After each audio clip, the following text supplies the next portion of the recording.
Hello, Magdalena here, Wolf of Coins. Thank you so much for tuning in.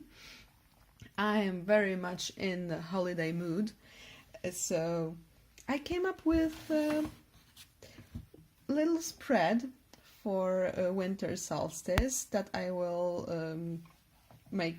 do for myself on the solstice day. But now, if you're searching for a nice spread with a Slavic twist to it, this is your video. So I wanted to show you also some pictures I made, like they could be used as holiday cards or something like that. This is the first one. So these are this is like a group of traditional Christmas carol singers. There was this tradition in Poland and many other Slavic countries. It is still kind of alive, but not that much. So they would carry this huge star on a stick. There would be light inside it, and it would rotate when they walked, and they would visit like all the houses in the village, singing, performing. There were like traditional scenes they would show, and like with treat or treating, they would be given some treats for that, and it was good luck to have them in your house, and very, very bad luck if you didn't have them, if they didn't come. So I put some traditional creatures here, let's say.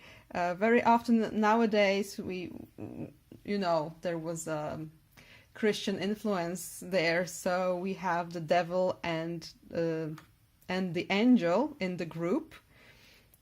I think the devil can be connected to this like forest spirits with the hairy outfit and horns. The angel is a creature with wings. So again, it doesn't have to be a Christian angel. It can be a creature related to the upper world. Then there's always death, usually in white. And this is Turoń, a traditional representation of the forces of nature. It's usually some kind of creature with horns and is hairy and dark. And in many areas of Slavic countries, he would die and be reborn during those visits of the group. Then we also have the stork and the bear, which is weird in winter, but in the old times, this kind of custom would be observed also in spring. So it would be also a kind of like a beginning of the year. So the stork and the bear would be present. And this is the first one, and they are singing here. And the important thing is,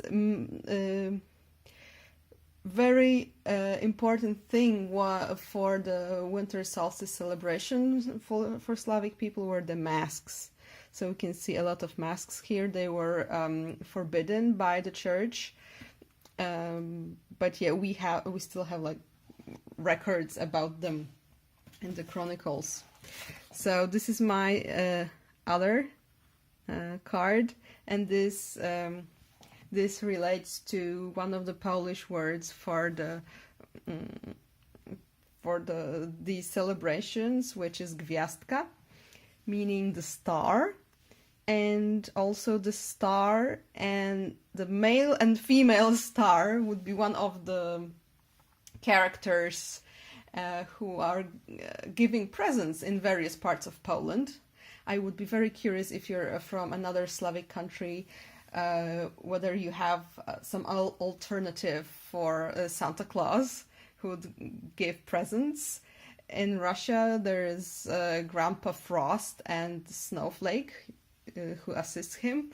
So, yeah, in Poland, in some areas, we have the male. He's called this male star, but the whole like celebrations are also said to be female star. Star is feminine in Polish anyway, and we start feasting on, like, the Christmas feast starts on Christmas Eve when you see the first star on the night sky. If you want to know more about the pagan roots of Polish and other Slavic, but mostly Polish Christmas, you can check out my video from the last year, and I will put the link in the video description. So yeah, anyway, fun. He's a more traditional kind of, again, he has this fur coat, this is like a hat from straw, and he also has a mask on his face, and she does as well. So yeah, that was a long introduction. So I won't be doing an interpretation of the spread. I will just show you the positions and explain them, so you can do them yourself. And I thought about the spread like this, like 3 cards here, 1 here, and 1 here, but I don't have enough space. I mean, my camera holder is not tall enough, so I will be doing it in 2 lines, like that. So, let's start. One of the names that Slavic pagans in Poland use for this holiday is Szczodre Gody, which means generous holiday, let's say. So the first card will be Generousness, meaning what gifts were I given in the last year. So you're contemplating the last year, and maybe here. What a beautiful card. Oh yeah, I'm using the Soprafino tarot for it. I won't be using this for my spread because I don't read pip decks in spreads, only in sequences, but it's just beautiful, and the cards are relatively small, so they fit my screen. Anyway. And my neighbor is drilling right now. So, yeah, we think about all the gifts that we were given last year, and, you know, just to be aware of the abundance that we are gifted. So when I will be doing this spread, I will probably do one tarot card, 1 oracle card per position. That's my thing. You can do whatever you like. You can use only oracle, you can use only tarot, you can use both. So this is the Generousness, number 1. Number 2 would be sharing bread. So to this day in Poland, we start our Christmas feasting with sharing the special paper-thin white bread called opłatek. And I believe it's a tradition that started even before Christianity came. We are a community. We are celebrating being together, and through that, I think that sharing bread could mean what can I give to others this year? What can I share with them? And yeah, get the 5 swords. Doesn't matter. And number 3, the birth of the new sun. So what should I make space for in the upcoming year? Because the new sun is born, and what should I make space for in my life? Then number 4 would be the star, because as I said, one of the names is the star. So what will guide me, what will give me strength and hope in this new year? Oh, it's a star! Oh my god, I didn't know. I just dealt them the cards from the top. But yeah, it's a star! Awesome.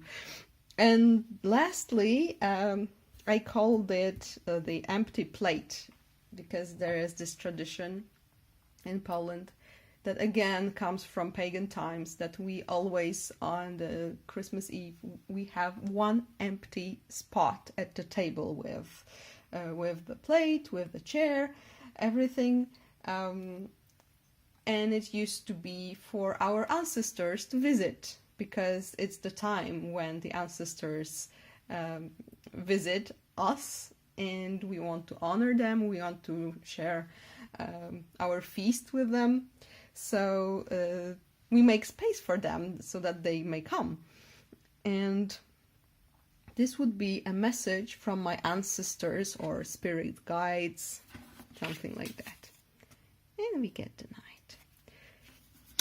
And lastly, it's a little thing, because I often, when I read, I look at the bottom of the deck for like additional advice or summary.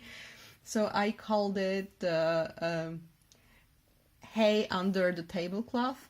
In Poland, we always put a little bit of hay under the tablecloth. It's again one of the very old traditions, probably related to harvest, like agriculture customs.